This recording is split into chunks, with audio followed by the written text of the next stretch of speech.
Yes, good morning, students. Now, today we are learning MySQL and Python connectivity. Since your summer vacation will start from 9th, so you can start designing your projects.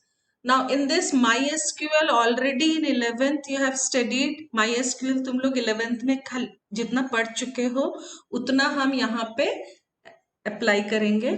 Python का भी normal तुमने for if while ये पढ़ चुके हो। खाली इसमें अब कनेक्टिविटी में तुमको क्या सीखना है। कनेक्टिविटी में सबसे पहले हमको क्या करना है, हमको देखना है हमारे कंप्यूटर में पाइथन इंस्टॉल्ड है, यस। हमारे कंप्यूटर में MySQL इंस्टॉल्ड है, यस। ठीक है। अब हम यहाँ पे कमांड प्रॉम्प्ट ओपन करेंगे। तो स्टेप 1 क्या होगा हमारा, हम सबसे पहले हम कमांड प्रॉम्प्ट ओपन करेंगे। तो कमांड प्रॉम्प्ट ओपन करने के बाद इसके बाद हमारा नेक्स्ट स्टेप क्या होगा, हम इसमें पिप इंस्टॉल MySQL डैश कनेक्टर। ठीक है। तो पिप इंस्टॉल MySQL डैश कनेक्टर करेंगे। तो ऑलरेडी अगर इंस्टॉल्ड है वो दिखा देगा ऑलरेडी इंस्टॉल्ड, और अगर इंस्टॉल नहीं है तो उसमें अगर वर्जन अपग्रेड करने को बोलेगा, सिंपली इसको जिस कमांड से अपग्रेड करने बोला है इस कमांड को यहाँ पे कॉपी करके यहाँ पे मैंने पेस्ट कर दिया है, एंटर किया तो ये पूरा इंस्टॉल हो गया। क्या इंस्टॉल हो गया, MySQL dash connector dash Python. अब ये क्या करेगा, फ्रंट एंड में हम पाइथन को रखेंगे, बैक एंड में हम MySQL को रखेंगे, और हम टेबल्स क्रिएट करेंगे MySQL में। सबसे पहले क्या करेंगे, क्रिएट डेटाबेस करेंगे, फिर क्रिएट टेबल, फिर इंसर्ट इनटू, और फिर सिलेक्ट क्वेरी चलाएंगे। ठीक है। तो इसके लिए हमको कमांड्स सब लिखना है। तो इसमें क्या हो रहा है, ये मेरा पिप इंस्टॉल हो चुका है। अब हम लोग कमांड्स में जाएंगे। तो सबसे पहले हमको कनेक्शन के लिए हमको कमांड जो है वो डालना है। तो यहाँ पे मैंने import MySQL डॉट कनेक्टर ये टाइप करोगे। सबसे पहला लाइन क्या होता है, import MySQL डॉट कनेक्टर, और इसके बाद हमको MySQL dot connector dot connect, connection को चेक कर रहे हो तो यहाँ पे हम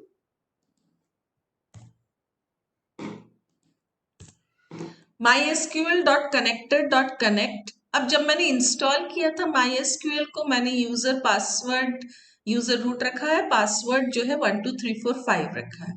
ठीक है। तो ये 12345 पासवर्ड है। अब जब मैं इसको चेक करूंगी तो इसमें क्या कर रहा है, ये कोई एरर नहीं शो कर रहा है। इसका मतलब क्या हुआ कि कनेक्शन ओके है हमारा। इसको इफ करके चेक भी कर सकते हो कनेक्शन ओके है कि नहीं। तो अब हम लोग प्रोग्रामिंग शुरू करेंगे इसके। तो प्रोग्रामिंग के लिए हमको 4 चीज याद रखना है। इसमें हमको हर प्रोग्राम के लिए है बहुत इजी, ICCE, ये 4 चीज तुमको खाली याद रखना है। ठीक है। आई क्या करेगा, इंपोर्ट करेगा MySQL डैश कनेक्टर। कनेक्ट क्या करेगा, पाइथन और MySQL को कनेक्ट करेगा, इसमें यूजर नेम और पासवर्ड डालेंगे। कर्सर जो है उस कनेक्शन का कर्सर क्रिएट करेगा, और एग्जीक्यूट में हम आज create database, create table, insert into और सिलेक्ट, ये 4 कमांड को एग्जीक्यूट कराएंगे। फिर MySQL में हम जाके देखेंगे कि वो काम कर रहा है कि नहीं। जैसे सबसे पहले यहाँ पे तुम MySQL को खोल लो।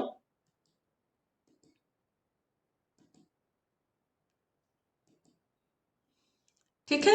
अब यहाँ पे MySQL में तुमको दिखेगा, MySQL को ओपन करके यहाँ पे देख लो कि कौन कौन से यहाँ पे शो डेटाबेसेस, कौन कौन से डेटाबेसेस बने हुए हैं। तो इसने दिखा दिया बैंक नाम का एक डेटाबेस है जो अभी प्रैक्टिस के लिए हम लोगों ने किया था। एक स्कूल है, स्कूल 1 है, स्टूडेंट 1 है। ठीक है। तो मैं यहाँ पे इस बैंक को हटा दे रही हूँ। तो ड्रॉप डेटाबेस बैंक, तो मैंने डेटाबेस बैंक को मैंने यहां से हटा दिया। ठीक है। अब जब तुम शो डेटाबेसेस करोगे तो वो देखो बैंक अब नहीं दिखा रहा है यहाँ पे। ठीक है। अब हम लोग पाइथन में चले जाएंगे, तो हमारे पास अभी बैंक नहीं है, माई एसक्यूएल में बैंक नाम का डेटाबेस हमारे पास नहीं है।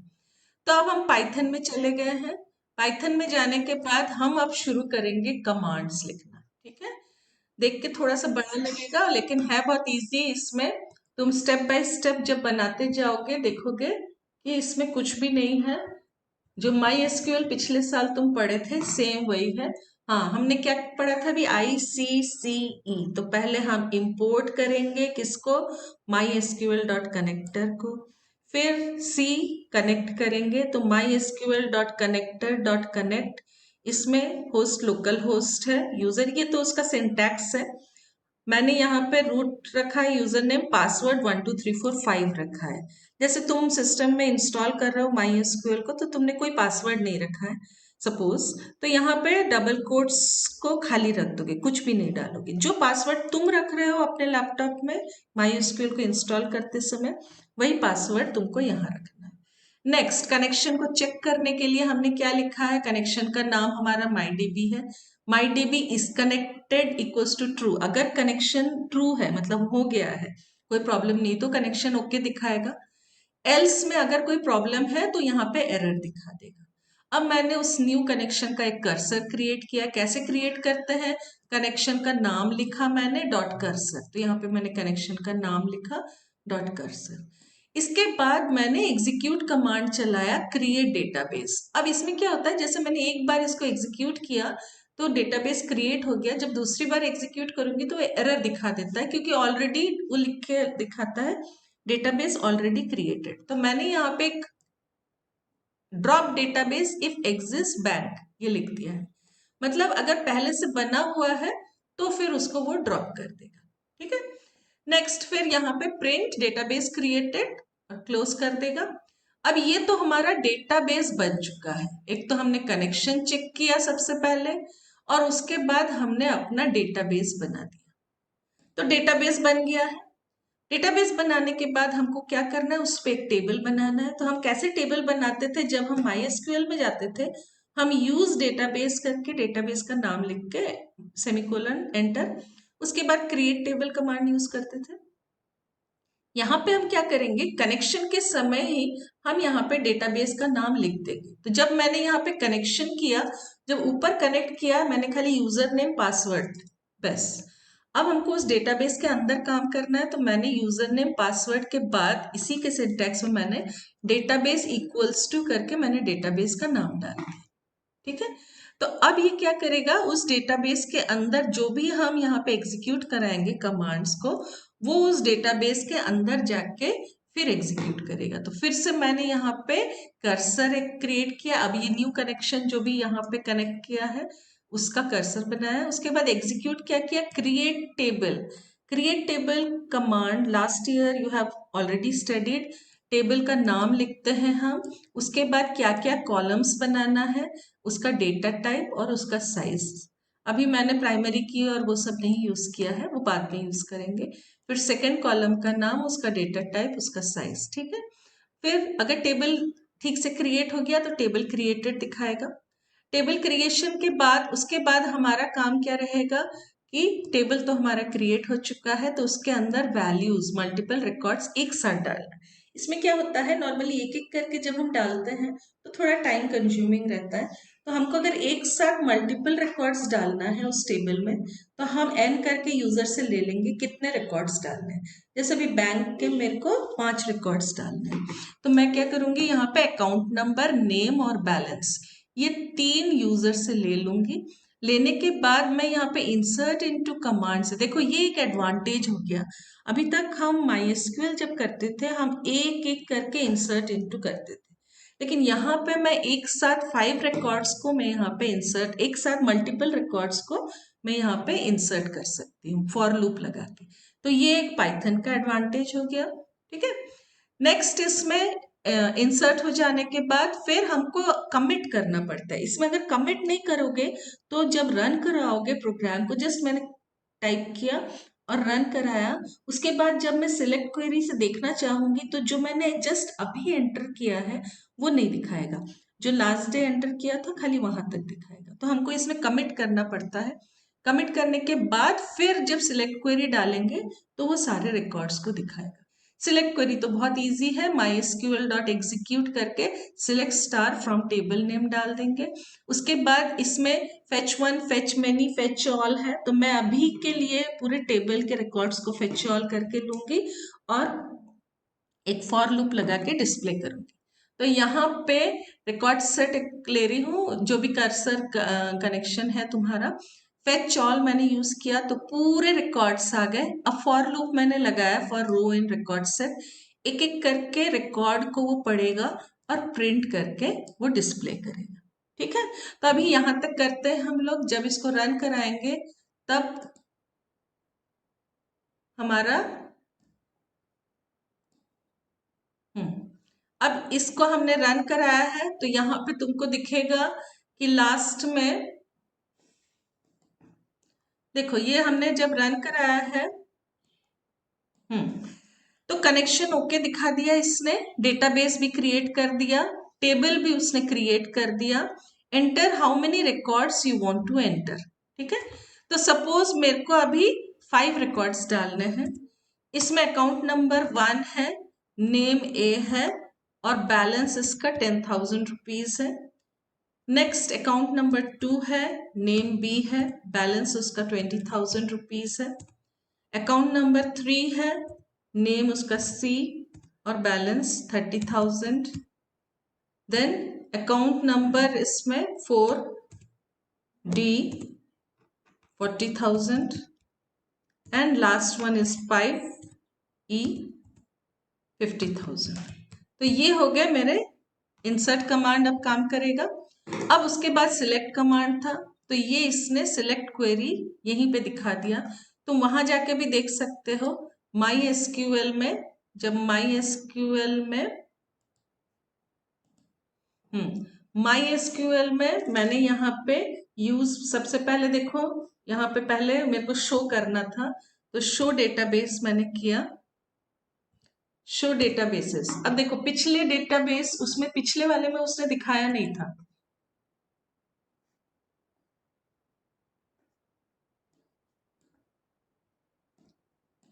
यहाँ पे पिछले वाले में देखो बैंक यहाँ पे नहीं था, ठीक है, लेकिन अब ये बैंक आ गया है। उसका मतलब क्या हुआ कि अब उसने बैंक क्रिएट कर दिया है।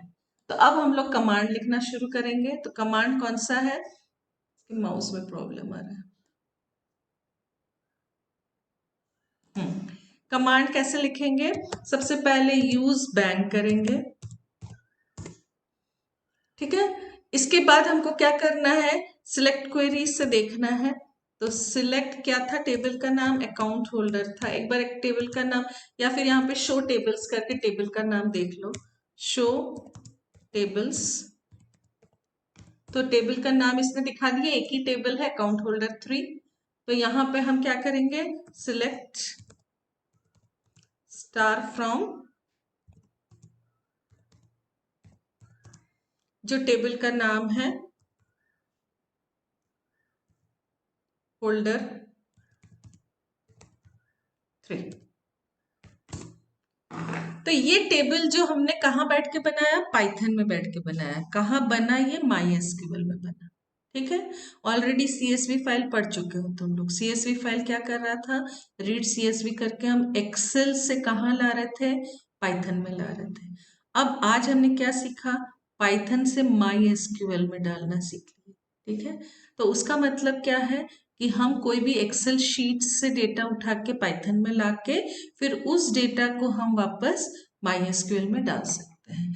तो ये प्रोजेक्ट्स में सब इम्पोर्टेंट है, ये प्रोजेक्ट्स के लिए था। नेक्स्ट इसमें और क्या क्या हमको करना है। अब सपोज इसको मेनू ड्रिवन बनाना है, हमको प्रोग्राम को मेनू ड्रिवन बनाना है। तो मेनू ड्रिवन बनाने के लिए हम क्या करेंगे, हम मेनू बनाएंगे। तो ये तुम्हारा हॉलीडे होमवर्क है, इसको ध्यान से देख लो। हॉलीडे होमवर्क है कि तुमको एक पूरा मेनू ड्रिवन प्रोजेक्ट बनाना है यूजिंग डेटाबेस कनेक्टिविटी, ठीक है। कैसे बनाओगे, MySQL कनेक्टर करोगे, मेनू में क्या क्या दिखाना है, create database, show database, create table, show table, सारे जो MySQL के कमांड्स थे ये सारे हैं इसमें, ठीक है। इसमें एक एक करके हमको तुमको याद क्या रखना है, ICCE, import, connect, cursor, execute. हर कमांड में देखो वही चीज है। मैंने इंपोर्ट MySQL किया, कनेक्ट किया उससे MySQL से, उसका कर्सर क्रिएट किया और एग्जीक्यूट क्या किया, कमांड्स को एक एक करके MySQL के सारे कमांड्स इसमें डालने हैं। पहले मैंने क्रिएट डेटाबेस कॉल किया, उसके बाद फिर शो डेटाबेसेस किए, एक एक करके इसमें सारे कमांड्स को डालोगे। जब रन कराओगे तो इसका मेनू आना चाहिए, ये देखो पूरा मेनू आ गया। तो ये तुम्हारा हॉलीडे होमवर्क है, ठीक है। इवन अपने प्रोजेक्ट में भी यूज करोगे तुम। तो इसमें क्या क्या करना है, डेटाबेस क्रिएट करना, show database, create table, show table, describe table, search and display, searching करना है, सारे सिलेक्ट क्वेरीज के जितने भी डोमेन्स जो भी, जैसे लाइक क्लॉज को यूज करना, इन को यूज करना, सबको वो दिखाना है, वेयर क्लॉज को यूज करना। फिर इंसर्ट डायनामिकली, डायनामिकली मीन्स अभी डेटा को जो तुमने यूजर से लेके डाला उस फंक्शन को एक बार देखना है, अपडेट, डिलीट, एग्जिट, ठीक है। तो आज खाली इतना ही रहने दो। आज तुमने क्या क्या सीखा, create database, create table, insert into and select. आज तुमने ये 4 सीखा है। नेक्स्ट क्लास में मैं तुमको सर्च करना, फिर सारे सिलेक्ट क्वेरीज को जो भी वेयर क्लॉज, ऑर्डर बाय, सबसे यूज करना, इंसर्ट डायनेमिकली रन टाइम कैसे यूजर से लेके वैल्यूज डाला जाता है, अपडेट करना और डिलीट करना, ठीक है। तो ये सारे फंक्शंस हम लोग नेक्स्ट क्लास में करेंगे। मैं कोड को अभी कॉपी पेस्ट कर दे रही हूँ तुम्हारे व्हाट्सएप में, तुम वहां से एक बार देख लो, ठीक है। और इसमें कोई भी प्रॉब्लम होगा तो उसको एक बार पूछ लेना। चलो, कोई डाउट है इसमें?